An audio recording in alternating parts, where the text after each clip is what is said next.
오늘 이제 그 사람이 창조되어졌던 기사, 그리고 오늘 본문에 하나님께서 에덴 동산을 창설하시고 사람에게 선물로 주셨던 이 내용을 통해서 하나님께서 이 인간을 향해서 가지고 계신 그 마음과 또 하나님의 그 성품이 깊이 있게 드러나고 있음을 보게 됩니다. 특별히 오늘 그 사람을 향해서 그 사람의 창조와 에덴 동산의 창설을 통해서 그 선물로 주심을 통해서 하나님께서 사람을 향해서 어떤 마음을 갖고 계셨는가, 그리고 어떻게 우리는 그것을 마귀의 유혹 가운데 사람을 잃어버리게 되었고 그걸 어떻게 회복해야 하는가, 동일한 말씀들을 함께 말씀을 통해서 은혜를 받고자 합니다. 첫 번째는 사람의 창조에 대해서 우리가 살펴보면, 우리가 가장 사람 창조에 대한 말씀은 오늘 본문의 창세기 1장의 26절에서 28절까지 하나님께서 사람을 어떻게 창조하셨는가를 보여줍니다. 먼저 1장 26절에서 28절까지를 같이 한번 읽어보도록 하겠습니다. 함께 읽겠습니다. 시작. 하나님이 이르시되 우리의 형상을 따라 우리의 모양대로 우리가 사람을 만들고 그로 바다의 물고기와 하늘의 새와 가축과 온 땅과 땅에 기는 모든 것을 다스리게 하자 하시고, 하나님이 자기 형상 곧 하나님의 형상대로 사람을 창조하시되 남자와 여자를 창조하시고, 하나님이 그들에게 복을 주시며 하나님이 그들에게 이르시되 생육하고 번성하여 땅에 충만하라, 땅을 정복하라, 바다의 물고기와 하늘의 새와 땅에 움직이는 모든 생물을 다스리라 하시니라. 아멘. 예. 오늘 이제 저희가 자세하게 모든 내용을 다 살펴보지는 못할 거예요. 그런데 우리가 눈에 보여지는 하나님께서 이 말씀을 통해서 사람을 향해서 갖고 계신 하나님의 계획, 하나님의 뜻, 하나님의 생각, 목적, 또 하나님의 마음을 우리가 있는 그대로 발견할 수 있게 됩니다. 특별히 사람을 처음 창조하시는 모습 속에서 하나님은 사람을 창조하실 때 하나님의 형상을 따라 창조하셨다라고 말씀합니다. 그럼 그것은 하나님의 어떠한 마음을 담고 있는 것인가? 여러 가지 해석이 또 적용이 가능하겠지만, 여러분, 우리가 자녀를 또는 손주를 예뻐하는 이유가 어디 있을까요? 예? 내 손주고 내 자식이니까 예뻐하지만, 그런데 나를 닮아서 예뻐한다고 합니다. 예, 닮아서 예뻐한다. 그래서 속담에는 고슴도치도 제 자식은 하여튼 그렇게 한다, 이렇게 나와요. 예, 우리가 사랑하게 되는 그 형상을 따라 만들었다라는 것은 사랑의 대상으로 만들었다라는 걸 알 수 있어요. 특별히 사랑의 대상으로 만들었다. 그리고 사람을 하나님의 형상을 따라 만드셨다. 여기에 대해서 우리 다윗의 항상 창조에 관해서는 다윗의 고백 시편 8편을 우리가 함께 묵상하면 좋은데, 다윗을 통해서 하나님께서 어떤 고백을 받으시냐면, 사람을 하나님보다 조금 못하게 하시고 영어와 존귀로 모자를 씌워주셨다, 관을 씌워주셨다. 이 모자라는 것은 신분을 의미하거든요, 고대에서는. 그런데 영어와 존귀의 모자를 씌워주셨다. 사람을 어떤 대상, 사랑의 대상으로 하나님 창조하셨을 뿐만 아니라 존귀한 대상, 존귀한 존재로 사람을 창조하셨다. 그러니까 하나님마저도 사람을 아주 존귀하게 대해주셨다라고 말씀을 하고 있는 거죠. 그래서 사람에 대해서 하나님은 사랑의 대상, 존귀한 존재로 대상으로 하나님께서 창조하셨어요. 이것은 하나님의 마음을 알게 되면 우리는 우리 사람과의 관계 속에서 하나님이 그렇게 원하시는 모습대로 사람에 대해서도 사랑의 대상으로, 그리고 사람 서로에 대해서 존귀한 존재로, 존중받아야 할 존재로 여겨야 함을 우리가 배우게 됩니다. 뿐만 아니라 오늘 창세기 1장의 말씀에 계속해서 이어져 20절에 보게 되면 또 28절에 하나님이 그들에게 복을 주셨다라고 말씀해요. 하나님은 사람을 복의 대상으로 여기셨어요. 하나님은 사람들이 복을 누리는 존재가 되기를 원하셨다라는 것을 알게 되지요. 그래서 사람이 복을 누리는 것은 정말 잘 되는 일이고 아름다운 일이고 또 귀한 일인 것을 알게 됩니다. 또 하나님께서도 기뻐하시는 일인 줄로 여러분 기억하셔야 됩니다. 하나님은 저와 여러분이 복 있는 삶을 살기를 원하시고 복을 누리는 삶을 살기를 원하십니다. 그래서 하나님은 처음부터 복을 주시기를 기뻐하셨습니다. 뿐만 아니라 사람에게 모든 생물을 다스리라고 하셔서, 이것은 뒤에도 또 에덴 동산에 또 나오기 때문에 다시 살펴보겠지만, 하나님의 동역자, 하나님과 함께 일할 수 있는 또 하나님 나라의 사명자로 사람을 만드셨다라는 것을 알 수 있게 됩니다. 그런데 마귀는 이 하나님의 계획이 사람들에게 이루어지지 않도록 하나님과 사람 사이를 오해하게 했고, 그리고 결국은 이간시켰습니다. 사람이 타락하게 되었을 때 이 하나님의 의도, 하나님의 마음, 하나님의 뜻을 잃어버리고 오히려 반대되는 삶을 살게 됩니다. 그럼 마귀의 뜻대로 살게 되는 거죠. 그게 사랑의 대상이 증오와 미움과 시기와 질투의 대상이 되어지게 되고, 또 그 복의 대상이 저주의 대상이 되어지게 되고, 또 하나님 앞에서 사명자가 사명의 자리를 잃어버리고 오히려 하나님을 대적하는 자리로 내려가는 일들을 저희들이 보게 되어집니다. 뿐만 아니라 이 혼자 있는 것이 좋지 않다라고 창세기 우리 2장 18절에 사람을 창조하시면서 다시 한번 그 창조의 기사를 조금 더 세부적으로 표현하시는 것이 창세기 2장인데, 우리 함께 읽으셨던 2장 18절 말씀을 또 한번 같이 한번 읽어보도록 하겠습니다. 함께 읽겠습니다. 시작. 여호와 하나님이 이르시되 사람이 혼자 사는 것이 좋지 아니하니 내가 그를 위하여 돕는 배필을 지으리라 하시니라. 아멘.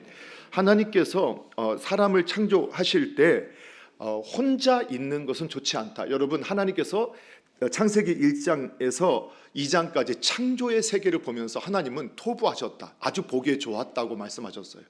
그런데 세부적으로 들어가서 하나님이 창조의 역사 가운데서 유일하게 좋지 않다라고 표현한 것이 사람이 혼자 있는 것, 사람이 혼자 있는 것이 좋지 않다라고 말했어요. 여러분, 그래서 요즘은요 혼자 사는 시대에 살고 있잖아요.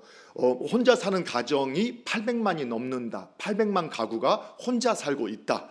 여러 가지 이유로, 뭐 가정이 자녀가 독립해서 아니면은 뭐 사별하거나 아니면 이혼하거나 다양한 이유로 인해서 혼자 사는 가정이 800만이 넘는 시대, 800가구가 넘는 시대에 저희들이 살고 있죠. 그래서 혼밥, 혼술, 혼 이렇게 혼자 하면서 아주 혼나가지고 외로워서 또 너무 이렇게 그 고독해서 고독사, 또 자살률이 세계에서 가장 높은 나라가 되어져 가는 것을 저희들이 보고 있죠.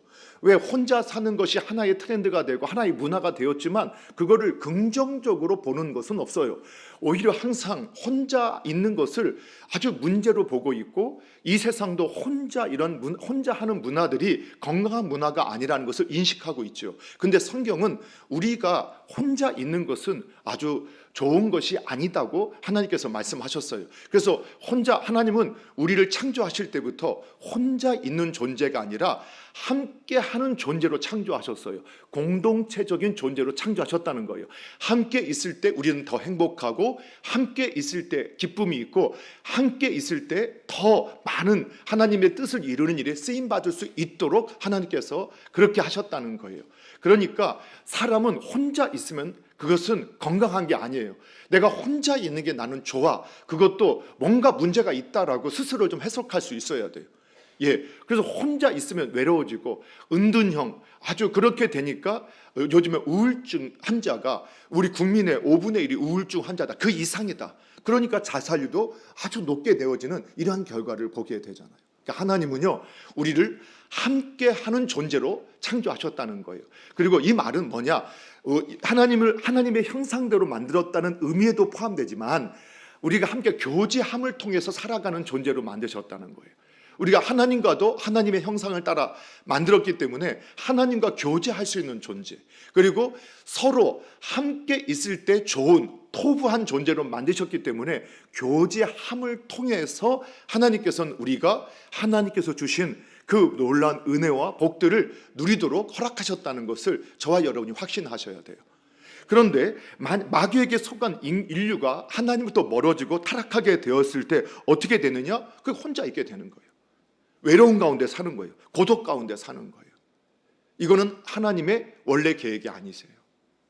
그래서 하나님은 우리를 생육하고 번성하면서 가정이라고 하는 교회라는 공동체를 주셔서 그곳에서 하나님의 마음을 알게 하시잖아요.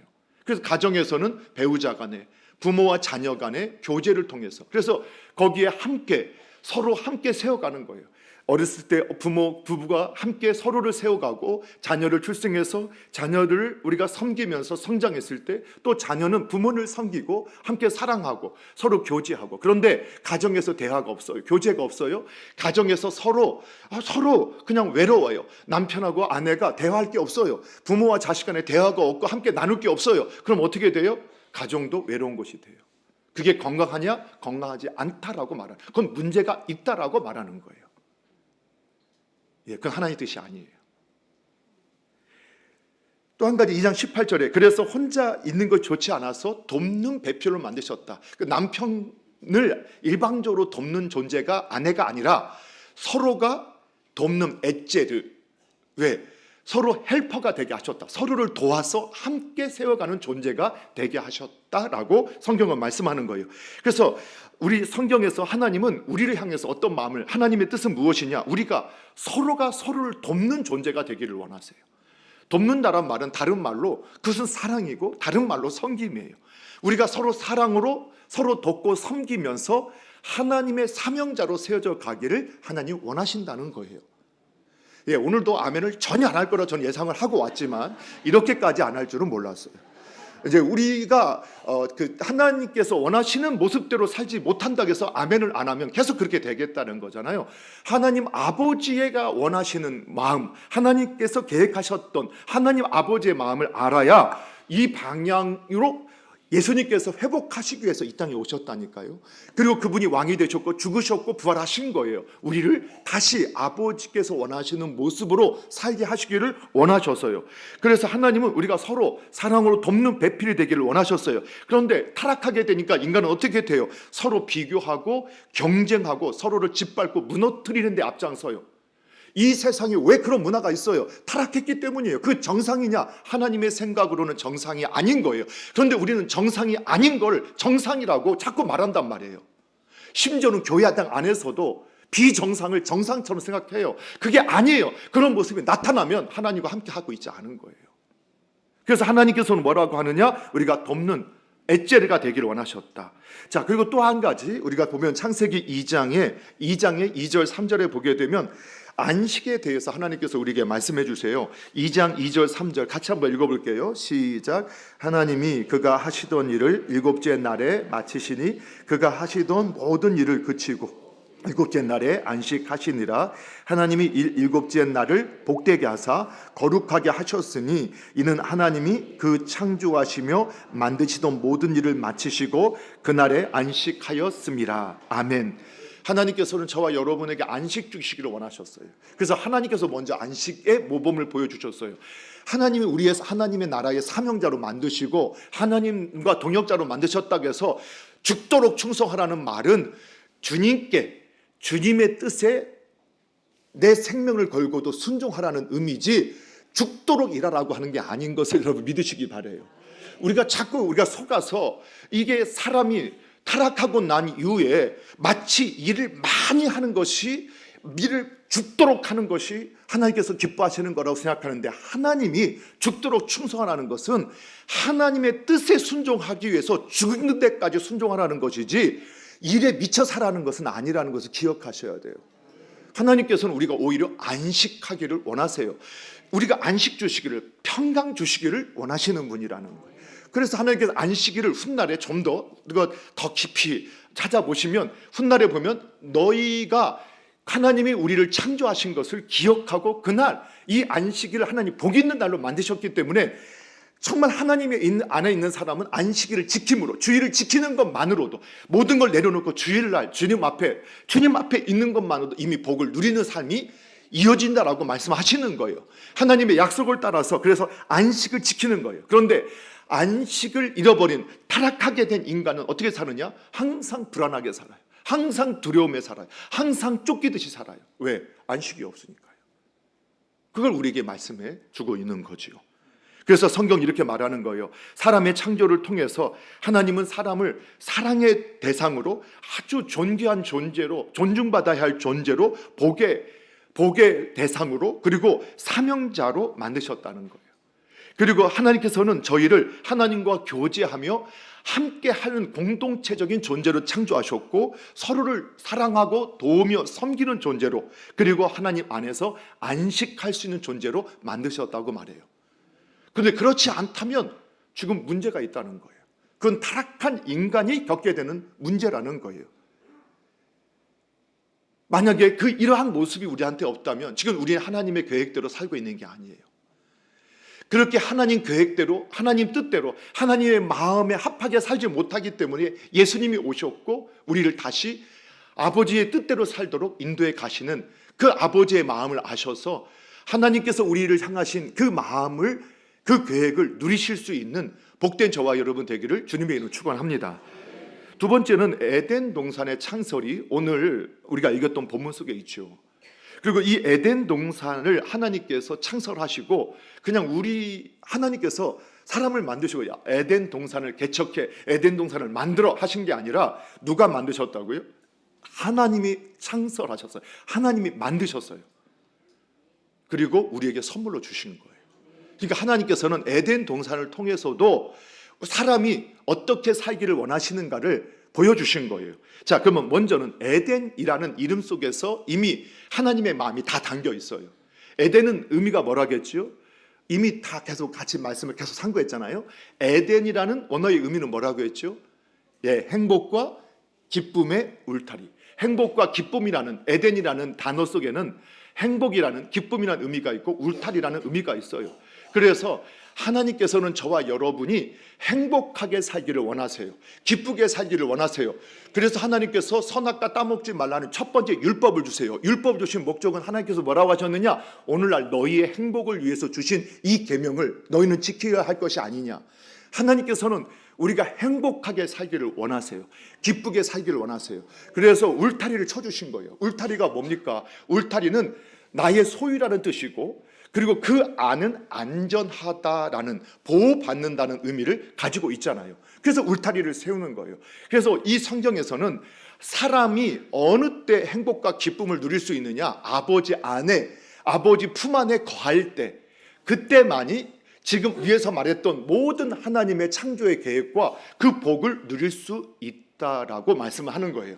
그래서 하나님 울타리 밖에는, 그러면 하나님 밖에는 뭐가 있느냐? 거기에는 행복도 기쁨도 누릴 수 없고 보호와 안전도 누릴 수 없다라고 말씀하는 거예요. 그것이 어떠한 상태냐? 성경은 죄의 상태라고 말하는 거예요. 하나님 밖에 있는 상태, 그것을 인간의 타락으로 보는 거예요. 그랬더니 인간 세계에서 하나님이 계획하셨던 사랑, 행복, 기쁨, 복을 누리는 것, 함께 섬기고 또 함께 교제하고 함께 세워가는 이러한 공동체적인 하나님의 백성들의 모습이 아닌 서로 저주하고 비난하고 그리고 증오하고 그리고 저주 가운데, 단절 가운데, 외로움 가운데, 고독 가운데 살아가는 인생들이 되어지는 모습을 우리에게 보여주는 거예요. 결국은 우리 하나님 아버지 안에 거하는 성도만이, 교회만이 진정한 행복과 기쁨을 누리고 또 그것을 나누어 주는 통로의 역할을 감당함을 믿으시기 바랍니다.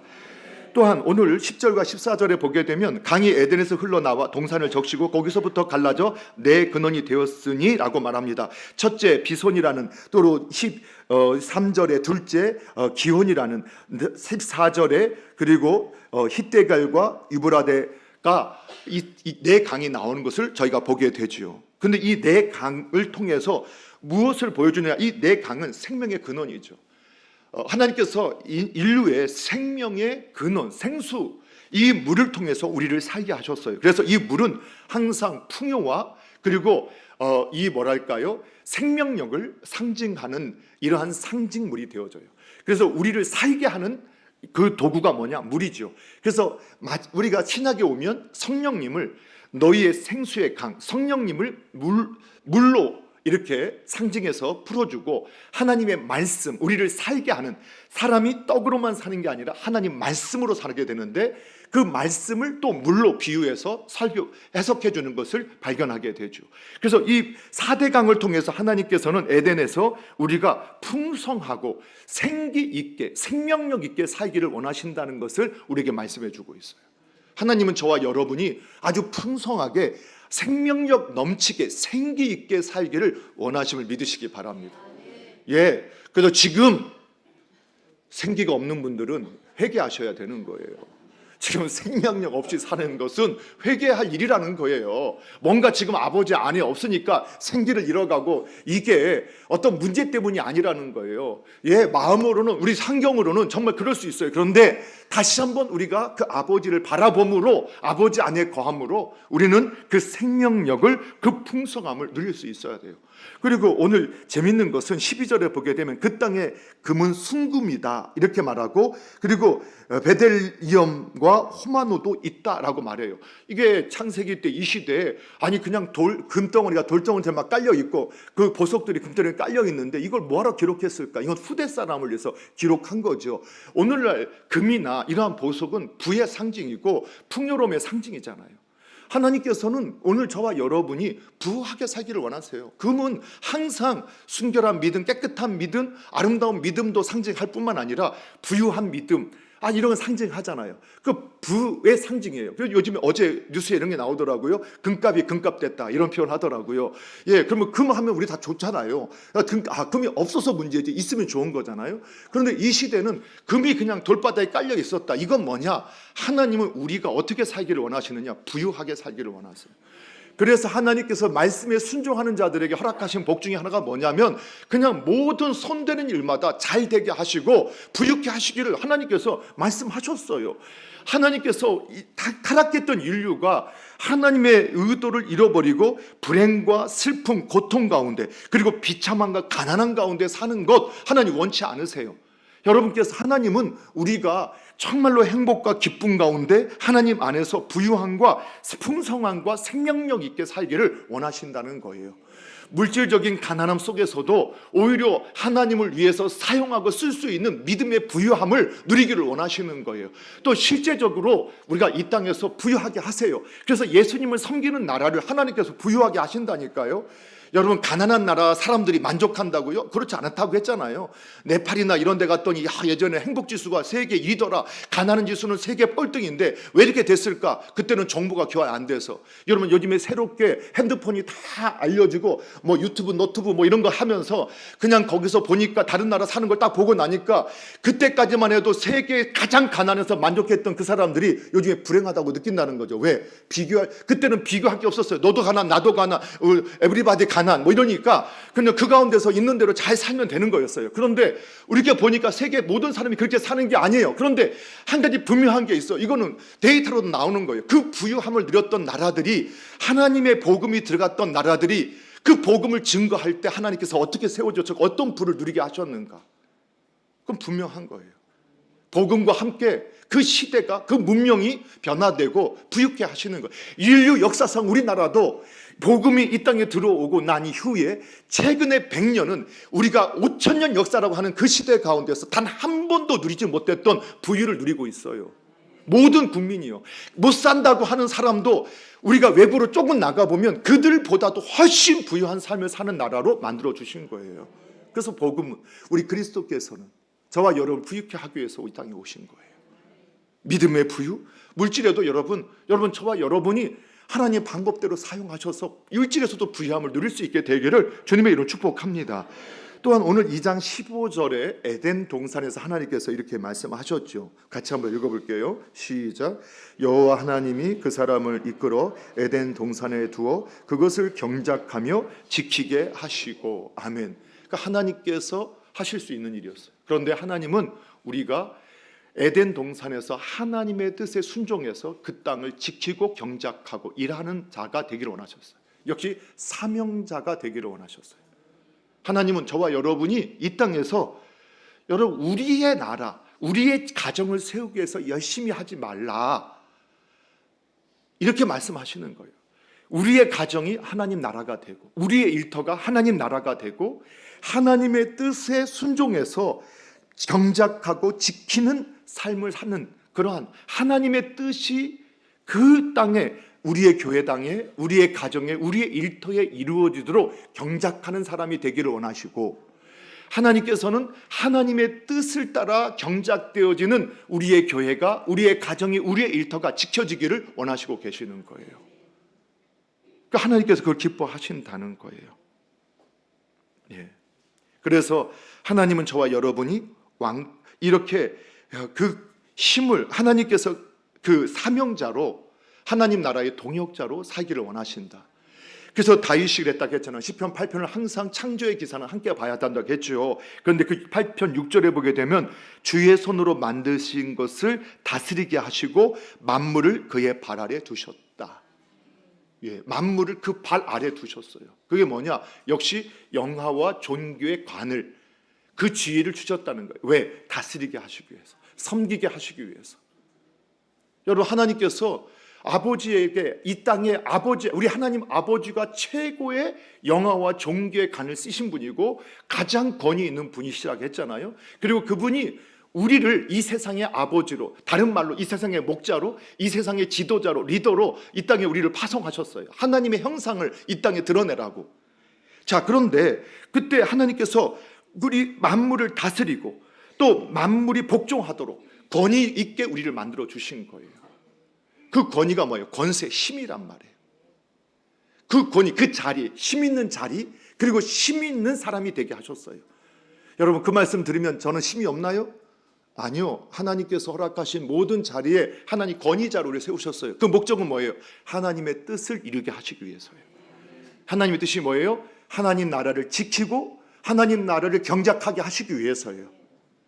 그래서 사랑하고 섬기게 하시기 위해서, 서로 협력하고 돕게 하시기 위해서 그 힘을 사용하라고 한 거예요. 그런데 사람이 타락하게 되니까 어떻게 돼요? 자기의 왕국을 세워요. 그 힘을 가지고 굴복시키는 데 사용하고, 짓밟는 데 사용하고, 자기를 따르게 하는 데 사용해요. 하나님을 따르게 하는 데 사용하는 게 아니라, 하나님을 사랑하고 섬기는데, 이웃을 사랑하고 섬기는 데 쓰는 게 아니라, 여러분, 이 세상에 지금 막 총선을 앞두고 하는 모습 보세요. 그게 정상이냔 말이에요. 그게 정상이냔 말이에요. 너무나 애통하지 않으세요? 도대체 같은 민족에서, 같은 대한민국 이 좁은 땅덩어리에서 서로 저주하고 어떠한 비전과 어떤 계획을 발표하는 것 하나 없이 말꼬리 잡게 하고 서로 짓밟으려 하고 무시하고, 그게 정상인가요? 정상이 아니라니까요. 그것에 대한 문제의식조차도 못 느끼는 타락한 사람들은 그 문제의식도 못 느껴요. 그런데 우리 그리스도인, 크리스찬들은, 하나님에 있는 사람, 하나님 안에 있는 사람들은 문제의식을 느껴야죠. 그리고 애통해야 돼요. 이게 정상이 아닌데. 오늘 저와 여러분이 깨어 있으셔야 할 이유가 여기에 있는 것인 줄 믿으시기 바랍니다. 여러분, 그리고 무엇보다도 하나님께서 16절 17절에서 우리에게 주시고자 했던 게 있어요. 그게 뭐냐? 다시 16절 17절 함께 읽겠습니다. 시작. 여호와 하나님이 그 사람에게 명하여 이르시되 동산 각종 나무의 열매는 내가 임으로 먹되 선악을 알게 하는 나무의 열매는 먹지 말라. 네가 먹는 날에는 반드시 죽으리라 하시니라. 아멘. 하나님께서 말씀하신 거예요. 각종 모든 나무의 열매 네가 임의로, 네가 원하는 대로, 네 마음대로 하라는 거예요. 하나님, 우리가 자유롭게 살기를 원하시고 자유로운 존재로 창조하셨어요.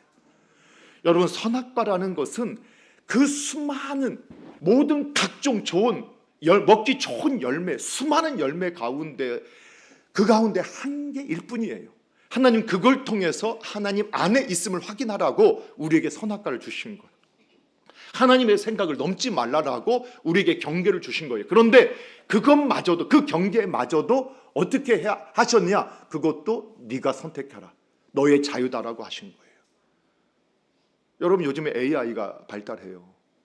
여러분, 로봇들이 점점 발달해요. 최근에 언론에서, TV에서 나오는 영상들 보세요.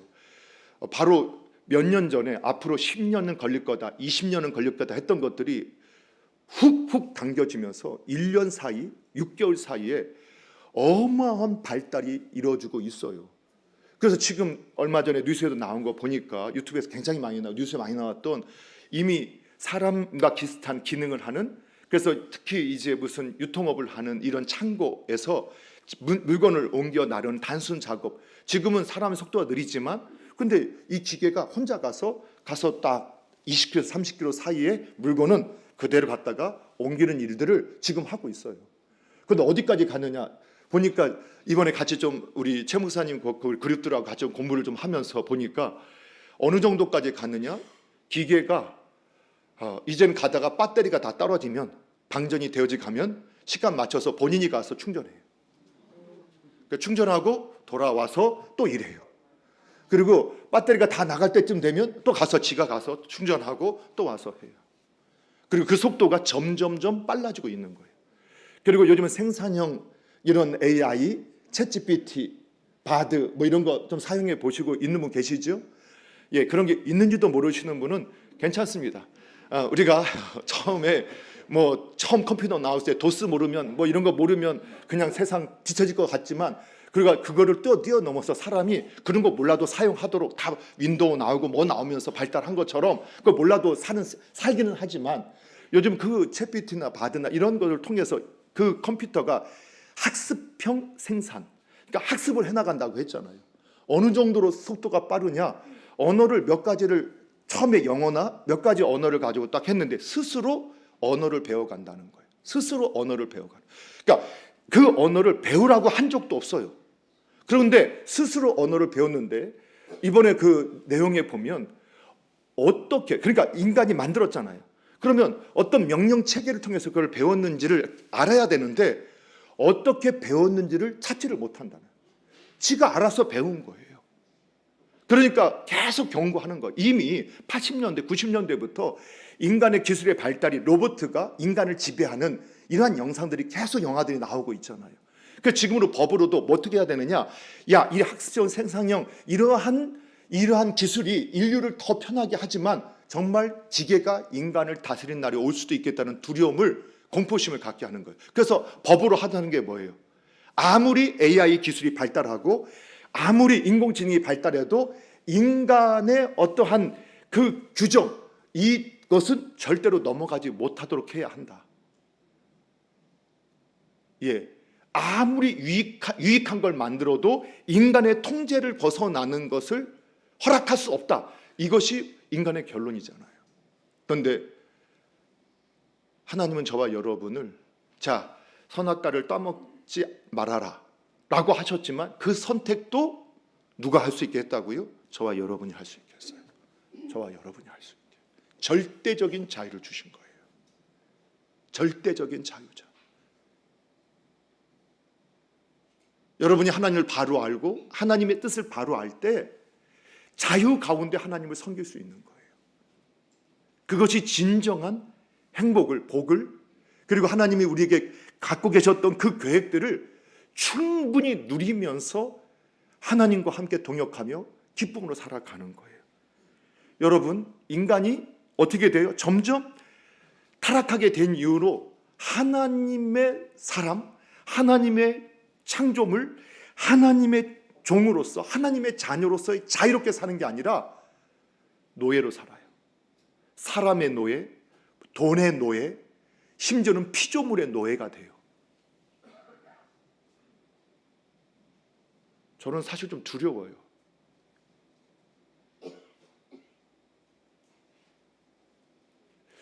여러분, 이게 너무 펫 문화가 너무 일반화돼서 동물을 잘 가꾸고 돌보는 거 하나님께서 원하시는 것을 생각해요. 수많은 유기된 견들을 입양해야 한다고 해요. 그런데 지금 우리 크리스천들이 실수해서 임신했어도 아이를 낳아야 된다. 왜? 생명이니까. 근데 보호할 방법을 만들지는 않아요. 지금도 영상을 보면 유기견 강아지들을 입양했다, 강아지가 죽었다, 그것은 아주 큰 뉴스가 되고 수십백만 명씩 봐요. 그런데 지금 수십만의 아이들이 박스에 버려지고 방치되고 있어요. 동물에 대해서는 수많은 그들의 생명을 보호하겠다는 법들이 만들어지는데 오히려 그 태어난 생명을 보호하고 입양하고 가르치고자 하는 이런 데에서는 완전히 무서울 정도로 냉정해요. 근데 거기에 대해서 우리가 아무도 이의를 제기하지 않아요.